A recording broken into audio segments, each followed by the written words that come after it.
ప్రకాశం జిల్లాలో BCY party 3వ ఆవిర్భావ దినోత్సవ వేడుకలు ఘనంగా జరిగాయి. ఒంగోలులో జిల్లా అధ్యక్షుడు చెల్లగారి హరి ఆధ్వర్యంలో జరిగిన ఈ కార్యక్రమంలో పార్టీ నాయకులు కార్యకర్తలు పాల్గొని జెండాను ఆవిష్కరించారు. బీసీ బలహీన వర్గాలకు రాజ్యాధికారమే లక్ష్యంగా పార్టీ అధినేత బోడే రామచంద్ర యాదవ్ పార్టీని స్థాపించారని నేతలంతా పేర్కొన్నారు. గత 3 సంవత్సరాలుగా బలహీన వర్గాల సమస్యలపై పోరాటాలు చేస్తున్నామని, బాధితులకు అండగా నిలుస్తున్నామన్నారు. రాజ్యాధికారం సాధించే వరకు పోరాటం కొనసాగిస్తామని బీసీవై నాయకులు స్పష్టం చేశారు.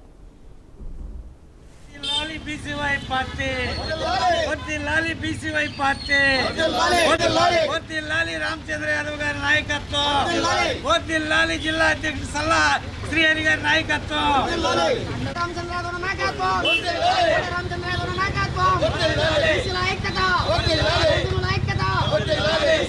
ఐక్యత, ఎస్సీ ఎస్టీ బీసీ మైనార్టీల ఐక్యత, ఎస్సీ ఎస్టీ బీసీ మైనార్టీల ఐక్యత, బీసీవై పార్టీ యాదవ్ నాయకత్వం, సల్లా హరి నాయకత్వం,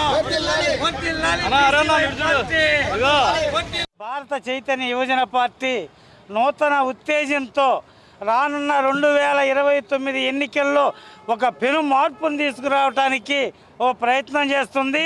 దానిలో భాగంగానే ఈ రోజున ఇక్కడ జెండా ఆవిష్కరణ కార్యక్రమం నిర్వహించడం జరిగింది.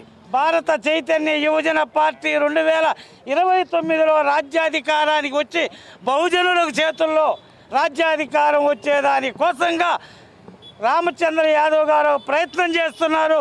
ఆ ప్రయత్నంలో 2029లో దిగ్విజయంగా ముందుకు పోతామని, మద్రాసు తరహాలో ఆంధ్ర రాష్ట్రంలో ఈసారి ఫలితాలు ఉంటాయని తెలియజేస్తున్నాం.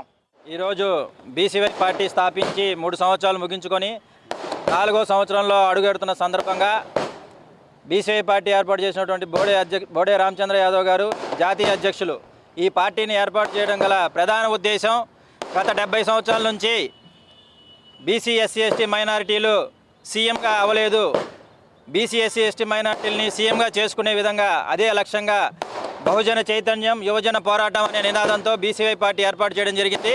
అయితే ఈ 3 సంవత్సరాలు కూడా బీసీవై పార్టీ ఏం సాధించింది అని ఒకసారి చూసుకుంటే, బీసీవై పార్టీ రాష్ట్ర వ్యాప్తంగా బడుగు బలహీన వర్గాలకి ఎటువంటి అన్యాయం జరిగినా కూడా అక్కడికి వెళ్ళి అధ్యక్షులు బోడే రామచంద్ర యాదవ్ గారు తమ నిరసన తెలియజేయడం, అనేక రకాలుగా